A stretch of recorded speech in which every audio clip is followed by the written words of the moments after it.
नमस्कार, बहुत स्वागत आपका सुप्रभात राजस्थान में। मैं हूं आपके साथ श्रुति श्रीवास्तव। गुड मॉर्निंग, नमस्कार। मैं हूं आपके साथ मनोराज सक्सेना। बुलेटिन की शुरुआत कर रहे हैं जयपुर से आ रही बड़ी खबर के साथ। दरअसल एसडीएम अमित चौधरी का एक वीडियो वायरल हो रहा है। किसान परिवार को धमकाते हुए अमित चौधरी का वीडियो है ये। कुर्सी पर बैठकर सामने खड़े किसानों को एसडीएम अमित चौधरी धमका रहे हैं। बताते चले ये वही अमित चौधरी हैं जिनको नरेश मीणा ने थप्पड़ मारा था, और ये बताते चले इस क्रम में कि मारने पीटने और इलाज करने की भी एसडीएम अमित चौधरी की धमकी वायरल हो रही है। न्यूज़ 18 हालांकि इस वायरल वीडियो की पुष्टि नहीं करता। ये आपको बड़ी खबर इस वक्त की बता रहे हैं। एसडीएम अमित चौधरी ने किस तरह से किसी को धमकाया है, थप्पड़ मारने की बात कही है। ये वीडियो अब सोशल मीडिया पर वायरल हो रहा है। दूसरी तस्वीर आप जो देख रहे हैं वो 13 तारीख के उपचुनाव की है, टोंक के देवली उनियारा की, जब एक बूथ पर ग्रामीणों ने मतदान से बहिष्कार कर दिया था। उस दरमियान नरेश मीणा निर्दलीय प्रत्याशी भी उनके साथ बैठे थे। कहासुनी में एसडीएम अमित चौधरी को थप्पड़ मारा था। एक वीडियो अभी और सामने निकल कर आया था जब आंगनबाड़ी की कार्यकर्ता ने कहा कि उनको जबरन वोट डलाने की बात कही जा रही थी।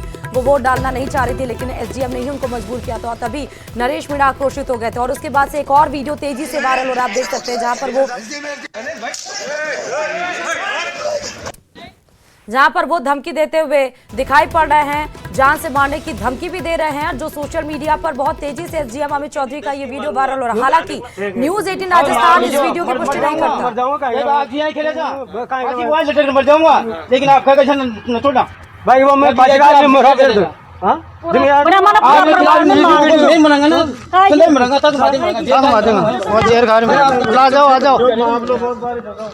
ठीक है सर, ये चीज आपने बोली ऑफिस का मैटर था, बाहर में बोरिया पड़ कर नहीं नहीं मिलता। आप यूँ काटते हैं यूँ कौन पर वो मेन रोड में मैं बच्चा पालेगा क्या नहीं करूँगा साहब वो आसू जमीन को ना वहाँ तीसरी वीडियो रोड को मैं जमीन दे अब नहीं जमीन रोड में तो गए वहाँ बोरिंग अब 70-80 अब उसी टाइम दादा ये अगला दिखा मैं परिवार करना था 20-25 बनवा दे। दोबारा मिलोगे दोबारा मारूंगा, एक के नहीं 10 के मारूंगा, ध्यान रखना। जब मैंने दिवाली वाले दिन फोन करके ये कहा कि इसमें निर्माण मत करो, तो एक ही दिन में 2 कमरे बना दिए गए, तो इसको क्या मानूं?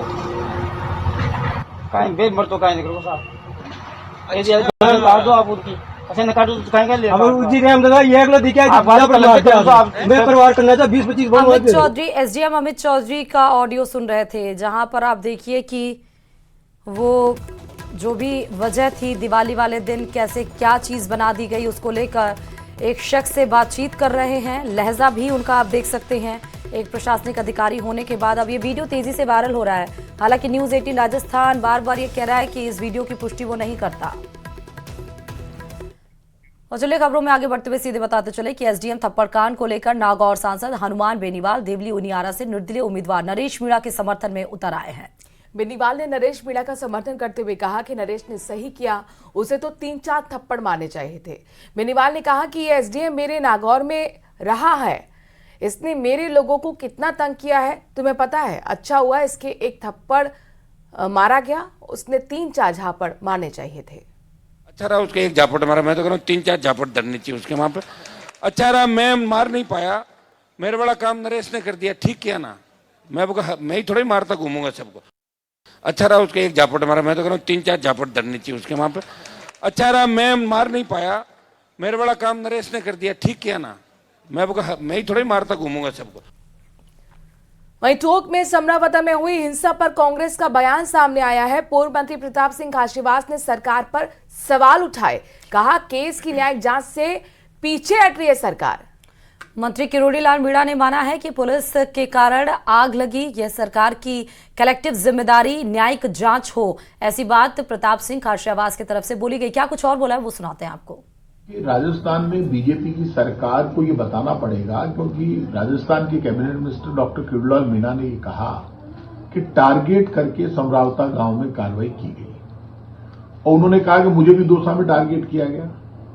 तो समरावता गांव में जो मोटरसाइकिलें जली, घरों में आग लगी और 200 से ज्यादा लोग घायल हो गए, महिलाओं को बच्चों को पीटा गया पुलिस के द्वारा, ये बात डॉक्टर किरोड़ीलाल मीणा उनके मिनिस्टर कह रहे हैं। तो इसका मतलब पूरी सरकार कह रही है, क्योंकि सरकार में कोई कैबिनेट मिनिस्टर बोलता है तो कलेक्टिव जिम्मेदारी है कैबिनेट मिनिस्टर की, तो अब आप इस जिम्मेदारी से बच नहीं सकते। और उन्होंने कहा न्यायिक जांच करा लीजिए, सरकार को जिम्मेदार ठहरा दिया उन्होंने। तो जब सरकार को जिम्मेदार ठहरा दिया मंत्री ने, तो इस देश का संविधान तो ये कहता है कि यदि मिनिस्टर जिम्मेदारी ले रहा है और ये कह रहा है कि न्यायिक जांच कराई जाए, पूरी कार्रवाई गलत थी, रात को कार्रवाई, हम भी यही कह रहे हैं कि रात को कार्रवाई पुलिस को नहीं करनी चाहिए थी, और ये बात इनके मिनिस्टर भी कह रहे हैं। तो अब मुख्यमंत्री जी को सामने आकर जवाब देना पड़ेगा, गृह राज्य मंत्री से पाड़नी पड़ेगी। Doctor Kirodilal Meena cabinet minister है, या तो सरकार ने रहने का अधिकार ही खो दिया, या तो पूरी सरकार इस्तीफा दे, और यदि इस्तीफा नहीं देती है सरकार तो जवाब दे।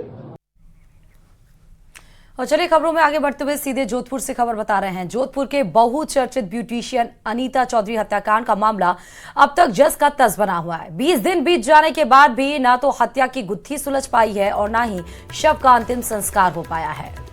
पुलिस अनीता चौधरी की हत्या का उसके शव के 6 टुकड़े का जमीन गाड़ने के आरोपी गुलामुद्दीन को मुंबई लेकर गई। उसे फरारी का मौका तस्दीक करवाया जा रहा है। इस मामले को लेकर नागौर सांसद हनुमान बेनीवाल सोमवार को जोधपुर पहुंचे और उन्होंने पुरी स्थित तेजा मंदिर में धरना दे रहे अनीता चौधरी परिजनों से मुलाकात की।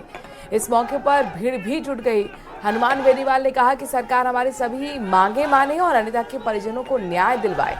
आपको बता दें कि अनीता चौधरी का शव बीते 20 दिन से एम्स अस्पताल की मोर्चरी में रखा हुआ है। वो अपने अंतिम संस्कार की बाट जो रहा है, लेकिन अनीता के परिजनों की मांगों के चलते अब तक पुलिस के साथ गतिरोध खत्म नहीं हुआ। परिजन 14 सूत्रीय मांगों को लेकर अड़े हुए हैं। आज हम यहाँ आए, ये आर पार की लड़ाई का ऐलान है। या तो सरकार हमारी मांगे मान लेगी, नहीं तो सड़कों पे सरकार से हम निपटेंगे। और सरकार को झुकाना भी जानते हैं, कई बार झुकाया और झुकाएंगे। ये समाज की आस्था के प्रति चोट है और सर्व समाज इस मामले में अनीता, जो स्वर्गीय अनीता है, इसके परिवार को समर्थन देने के लिए कई बार सर्व समाज भी आया। ये जाति का मामला नहीं है, ये पीछे मुलजिम कौन है। हम ये चाहते हैं कि इसका पूरा पर्दाफाश हो। 2 लोग मिलकर इतना बड़ा कांड नहीं कर सकते, इसके पीछे पूरा गिरोह है। और कहाँ अनीता और इसके परिवार के पास उनके कहीं न कहीं सबूत, ये ऑडियो वीडियो जो आ रहे हैं, इससे निश्चित रूप से इनके पति के पास जो सबूत है, इनको अगर लेके हम करेंगे तो इसमें देश और प्रदेश की राजनीति के अंदर भूचाल आ जाएगा।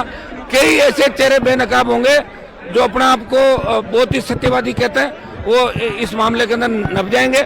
सीबीआई जांच से ही इस मामले का खुलासा होगा। हम परिजनों से बात कर रहे हैं, इनकी जो भी मांगे। चुनाव के दौरान परिजन मेरे पास आए थे, मैंने छोटे भाई को भी यहाँ भेजा था, पूरी आरएलपी पार्टी इनके साथ बैठी थी। हम ये चाहते हैं कि इनको न्याय मिले। और चलिए आपको एक और बड़ी खबर बता रहे हैं, जहां जोधपुर से बड़ी खबर है। एमडीएम अस्पताल में आग मामले में एक्शन लिया गया है। हादसे की जांच के लिए कमेटी गठित कर दी गई है। एमडीएम अधीक्षक ने जांच कमेटी बनाई। लापरवाही पर मेल नर्स और फीमेल नर्स के खिलाफ एक्शन लिया गया है। ड्यूटी में लापरवाही के चलते दोनों के खिलाफ ये एक्शन लिया गया। गार्ड के खिलाफ भी कार्रवाई की गई। एमडीएम अधीक्षक नवीन किशोरिया ने एपीओ के आदेश जारी कर दिए हैं।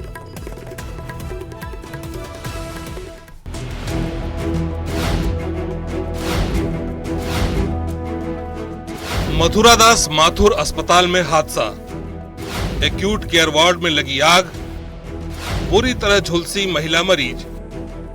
जोधपुर का ये वही मथुरादास माथुर अस्पताल है जहां के एक्यूट केयर वार्ड में आग लगने से वहां भर्ती एक महिला मरीज बुरी तरह से झुलस गई। इस हादसे के बाद महिला को आईसीयू में शिफ्ट कर इलाज किया जा रहा है, लेकिन इस बीच आरोपों प्रत्यारोपों का सिलसिला भी शुरू हो गया है। मरीज के परिजनों का आरोप है कि वार्ड में आग अस्पताल के उपकरणों से लगी। जिस वक्त हादसा हुआ उस दौरान वार्ड में न तो कोई डॉक्टर मौजूद था न स्टाफ। ऐसे में हादसे के बाद वो खुद ही बचाव में लगे रहे। काफी देर बाद जब तक वार्ड में स्टाफ आया तब तक महिला मरीज का एक हाथ और गले के पास का हिस्सा झुलस चुका था। जोधपुर के मथुरादास माथुर अस्पताल के एक्यूट केयर वार्ड में एक हादसा पेश आया जिसमें एक महिला झुलस गई है। क्या रहा, किस तरह से यह हादसा हुआ, महिला का जो पति है उससे बात करते हैं। क्या नाम है आपका? मेरा नाम कैलाश राम है साहब। क्या हुआ था कल? कल रात में 3 बजे की बात है साहब। अचानक उस मास्क में से आग निकलने लगी। मेरे को प्रयास किया कि उसको बुझा दूं, परंतु वो ज़्यादा फैलने लगी तो मैं उसका ये बुकिया पकड़ के वो पेड़ नीचे उतार दिया साहब। पचे ये हाथ से जल गया, मेरा खुद का हाथ जल गया है साहब। तो मेरा हाल कोई इलाज नहीं है साहब। आपका हाथ जल गया। जब यह हादसा हुआ तब आपके कोई पास में वहाँ पे अस्पताल के कोई कर्मचारी थे वहाँ पे वार्ड में? नहीं था साहब। हादसे के बाद अस्पताल प्रशासन हरकत में आया। मामले की जांच के लिए कमेटी गठित की गई है, जिसमें उप अधीक्षक और नर्सिंग अधीक्षक को शामिल किया गया है। मेडिकल कॉलेज के प्रिंसिपल डॉक्टर ने भी मौके का मुआयना किया, लेकिन अस्पताल के अधीक्षक नवीन किशोरिया ने साफ शब्दों में कहा कि हादसा मरीज के तीमारदार के बीड़ी पीने से हुआ। उन्होंने हादसे के बाद डॉक्टरों के देर से आने की बात से भी इनकार किया। गत रात 2:30 बजे एक एक्यूट केयर वार्ड सी में एक क्यूबिकल बना हुआ है, उसमें एक ही मरीज था और उस मरीज के अटेंडेंट रात को 2:30 बजे बीड़ी पीते पीते उसको झपकी आ गई। बीड़ी नीचे जो पड़ा डस्टबिन था उसमें गिर गई और उससे वहां पे लटकी हुई चद्दर ने आंख पकड़ी। ऐसा हमें प्राइमरी प्रतीत होता है। और उसके बाद उस आंख पकड़ने के बाद क्योंकि मरीज ऑक्सीजन भी थी तो उसको कुछ बर्न्स हो गए जो चेहरे और थोड़े ऊपर के हिस्से में हुआ है। मरीज की हालत अभी स्टेबल है, उसका आईसीयू में। अगर ये अस्पताल कह रहा है कि आप अंदर बीड़ी पी रहे थे, क्या? नहीं पी रहा था साहब, मेरे बच्चा की कसम। हमको मालूम है, हम 3 वक्त रह गए इधर आते ने, हमारे कोई इलाज नहीं हुआ। मेरे को सब पता है अस्पताल का, क्या बीड़ी पीना तो मैं बाहर जाके पीता साहब। एक बात बताइए, फिर आग बुझाने में किस किसने मदद की आपकी? वे मेरे बेल्ट वाला को हम नाम नहीं जानता, परंतु मेरी सहायता की साहब है। कमेटी की जांच के बाद ही साफ हो पाएगा कि हादसे की असल वजह क्या है। लेकिन ऐसी जानकारी भी है कि कुछ दिन पहले राज्य मानवाधिकार आयोग के अध्यक्ष ने अस्पताल का दौरा किया था। इस दौरान भी कई तरह की अव्यवस्थाएं सामने आई थी, जिसकी बाबत डॉक्टर नवीन किशोरिया से हालात सुधारने के लिए कहा गया था।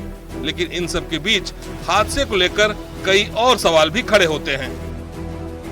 पहला सवाल ये कि जिस एक्यूट केयर वार्ड में महिला मरीज भर्ती थी, वहां नियमों के मुताबिक मरीज की देखभाल के लिए 24 घंटे नर्सिंग स्टाफ और रेजिडेंट डॉक्टर लगाए जाते हैं। ऐसे में हादसे के वक्त सब कहां थे? दूसरा, अगर मरीज का तीमारदार इतने संवेदनशील वार्ड में बीड़ी पी रहा था तो उसे रोका क्यों नहीं गया? तीसरा, अगर हादसा शॉर्ट सर्किट से हुआ तो इसका जिम्मेदार कौन है? अस्पताल का दावा है कि फायर इक्विपमेंट से जो है आग को काबू किया गया, जबकि इनका कहना है कि आग को इन्होंने बुझाया और आसपास के जो परिजन मरीज थे उनके परिजनों ने बुझाया। और इसके सबूत और गवाह इनके जले हुए हाथ और जला हुआ पैर स्पष्ट गवाही दे रहा है। तो ऐसे में आखिर जो अस्पताल की कमियां हैं उसका ठीकरा मरीज के परिजनों पर फोड़ने का प्रयास क्यों किया जा रहा है? ऐसे कई सवाल है जिनका जवाब अस्पताल अधीक्षक के पास मौजूद नहीं है। कैमरामैन समीर खान के साथ चंद्रशेखर व्यास, न्यूज 18 राजस्थान, जोधपुर।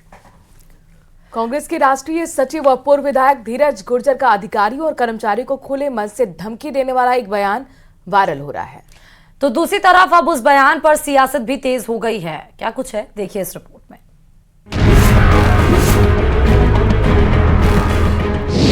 धीरज गुर्जर के बयान पर सियासत तेज। और अगर कोई की बात प्रेम न माने तो जर्गो मेल के सबको काम कराने के लिए आपको देखो धीरज गुर्जर तैयार है। बीजेपी प्रदेश अध्यक्ष मदन राठौड़ का पलटवार। कहा राजस्थान में नहीं चलेगा बाहुबली राज। कई स्वीकार्य नहीं, बाहुबली राज नहीं चाहिए। बाहुबली राज ऐसी राजनीति करेंगे। शनिवार को शाहपुरा जिले के कोठाज गांव में दिया गया कांग्रेस के राष्ट्रीय सचिव और पूर्व विधायक धीरज गुर्जर का बयान अब सियासी हो गया है। उन्होंने आखिर ऐसा क्या कहा कि सियासत गर्मा गई? आइए सबसे पहले आपको उनका वही बयान सुनवाते हैं। आप चिंता मत करो, ये कोठाज शाम का दरबार में धीरज गुर्जर आपने खेलियो है कि यह जवानी भी आपका नाम ही, मारो बुढ़ापो भी आपका नाम है। जटा तक धीरज जी ये कोकड़ी में आप लोगों ने छोड़ बड़ा कोना आपकी सेवा कह रहा, आपका चेहरा पे आप कमजोरी मत लो। और अगर कोई की बात प्रेम न माने तो जर्गो मेल के सबको काम कराने के लिए आपको देखो धीरज गुर्जर तैयार है। जो धीरज गुर्जर मर जाए लेकिन आपने अकेले में छोड़े। कोठाज गांव में सार्वजनिक मंच से उन्होंने अधिकारियों और कर्मचारियों को धमकी भरे अंदाज में चेतावनी दी। उन्होंने कार्यकर्ताओं से कहा कि अगर कोई अधिकारी प्रेम से उनका काम नहीं करता है तो धीरज गुर्जर उन्हें जूते मारने को तैयार है। अब उनका ये बयान जैसे ही वायरल हुआ, सियासी पारा हाई हो गया। धीरज गुर्जर के बयान पर बीजेपी प्रदेश अध्यक्ष मदन राठौड़ ने पलटवार किया और कहा कि राजस्थान में बाहुबल नहीं चलेगा। कतई स्वीकार्य नहीं है। बाहुबली राज नहीं चाहिए। बाहुबली ऐसी राजनीति करेंगे क्या? और उचित माध्यम से सक्षम तरीके से बात रखी जा सकती है। इसमें जूतों पे जार या शक्ति बल प्रयोग, मैं सोचता हूं कि किसी भी राजनेता के लिए ये निंदनीय है। दरअसल ये पहला मौका नहीं है जब धीरज गुर्जर ने जूते मारने की बात कही हो। करीब 2 महीने पहले भी धीरज गुर्जर ने पुलिस को टारगेट करते हुए जूते मारने की बात कही थी। भीलवाड़ा में वाहनों की नंबर प्लेट को लेकर कार्रवाई के विरोध में धीरज गुर्जर ने धमकी देते हुए कहा था कि अगर पुलिस में दम है तो गुर्जर लिखी गाड़ी पकड़े और थाने में डाले। चैलेंज करता हूं कि ऐसा किया तो मेरा जूता बात करेगा। धीरज गुर्जर 2013 से 2018 तक जहाजपुर से विधायक रहे। 2008 से 2023 तक कांग्रेस ने जहाजपुर से उन्हें 4 बार उम्मीदवार बनाया। साल 2023 में बीजेपी के गोपीचंद से 580 मतों से चुनाव हारे। बहरहाल अब सियासत शुरू हो गई है। अब देखना होगा कि आने वाले वक्त में इस बयान पर घमासान कहां तक जाता है। Bureau report, news 18 Rajasthan.